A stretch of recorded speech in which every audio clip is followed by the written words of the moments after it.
Iran और America Israel के जंग को लेकर पूरे मध्य पूर्व में तनाव दिन ब दिन बढ़ता जा रहा है। 28 फरवरी के बाद से ये जंग अब पीक पर पहुंच रहा है।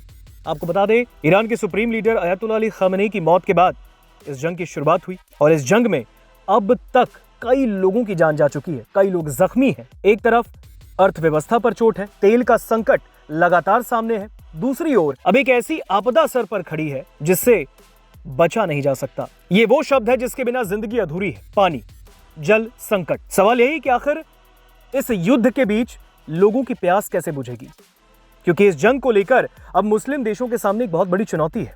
वहां के पानी प्लांटों पर उन देशों के लोगों की आम जिंदगियां निर्भर हैं और इस युद्ध को लेकर अब उनकी जिंदगियां प्रभावित होती दिख रही हैं। आपको बता दें, सऊदी अरब, यूएई और कुवैत जैसे पेट्रो स्टेट्स जिन्हें दुनिया तेल के लिए जानती है, वो असल में तकनीक के दम पर टिके सॉल्ट वाटर किंगडम्स भी हैं। बिना किसी प्राकृतिक नदी के ये मुस्लिम देश समंदर के खारे पानी को मीठा बनाकर अपनी प्यास बुझाते हैं, यानी उसे पीने के लिए योग्य बनाते हैं। हालांकि मौजूदा जंग में अब यही वाटर प्लांट्स दुश्मनों के टारगेट्स पर हैं। सबसे बड़ी बात यही है कि इन प्लांटों में अगर कहीं से भी हमला हुआ तो फिर लोगों को पीने का पानी मुहैया कराना बड़ा मुश्किल भरा हो जाएगा। खाड़ी देशों की बात करें तो खाड़ी देशों के भूगोल को अगर देखा जाए तो यहाँ पर सऊदी अरब, संयुक्त अरब अमीरात, कतर और कुवैत जैसे देशों में साल भर बहने वाली एक बारहमासी नदी मौजूद नहीं है। भीषण गर्मी, रेतीले जमीनों के बीच इन देशों ने अपनी बढ़ती आबादी की प्यास बुझाने के लिए डिसैलिनेशन यानी कि अलवणीकरण तकनीक का सहारा बनाया है। आपको बता दें, ये एक बहुत ही जटिल और खर्चीली प्रक्रिया, एक बहुत ही खर्चीला प्रोसेस है जिसमें समुद्र के खारे पानी से नमक और बाकी टॉक्सिक चीजों को हटाकर उसे पीने का पानी बनाया जाता है। यूएई, कतर और कुवैत अपनी कुल जल आपूर्ति का 80 से 90% से ज्यादा हिस्सा इसी डिसैलिनेशन से हासिल करते हैं और इन विशालकाय प्लांट्स को चलाने के लिए भारी मात्रा में ऊर्जा की आवश्यकता है, जो तेल और गैस के जरिए से ही पूरी होती है। और आपको पता है कि इस जंग को लेकर तेल और गैस को लेकर किस तरीके से हाहाकार मचा है। आपको बता दें, अमेरिका के राष्ट्रपति डोनाल्ड ट्रंप की धमकियों के बाद ईरान ने पलटवार करते हुए कड़ी चेतावनी दी। ईरान का कहना है कि अगर उसके ईंधन और ऊर्जा बुनियादी ढांचे पर हमला हुआ तो पश्चिम एशिया में अमेरिका और इजराइल की ओर से उपयोग किए जाने वाले खारे पानी को पीने योग्य बनाने वाले उन प्लांट्स को निशाना बनाया जाएगा।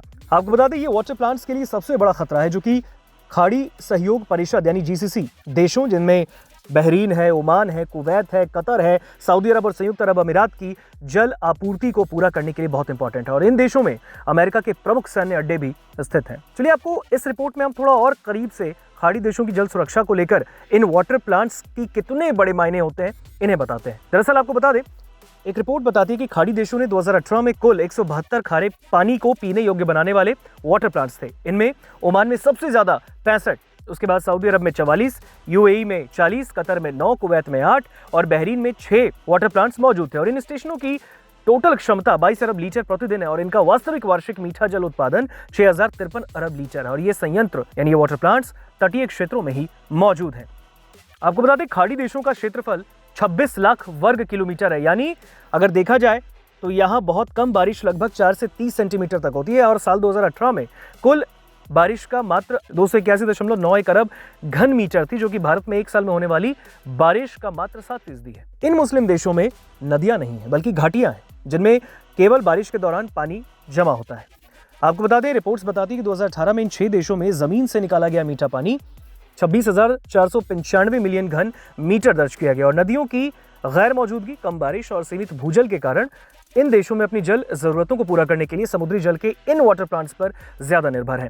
आपको बता दें, कतर और बहरीन अपनी जल जरूरतों को आधे से ज्यादा हिस्सा इन वाटर प्लांट से पूरा करते हैं, जबकि कुवैत और यूएई अपनी जल मांग का 40 से 50% हिस्सा इन वाटर प्लांट से पूरा करते हैं।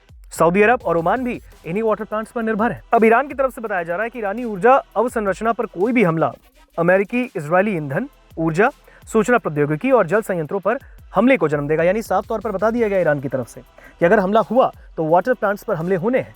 कुछ ही दिन पहले बहरीन के आंतरिक मंत्रालय ने भी एक्स पर पोस्ट करके साझा किया था कि ईरानी आक्रामकता ने अंधाधुंध तरीके से नागरिक ठिकानों पर हमला किया और ड्रोन हमले के बाद एक वाटर प्लांट को डैमेज भी किया है। आपको बता दें, पश्चिम एशिया में जंग लगातार बढ़ता जा रहा है और ईरान ने एक बार फिर से स्ट्रेट ऑफ हॉर्मुज को पूरी तरीके से बंद करने की धमकी दी है।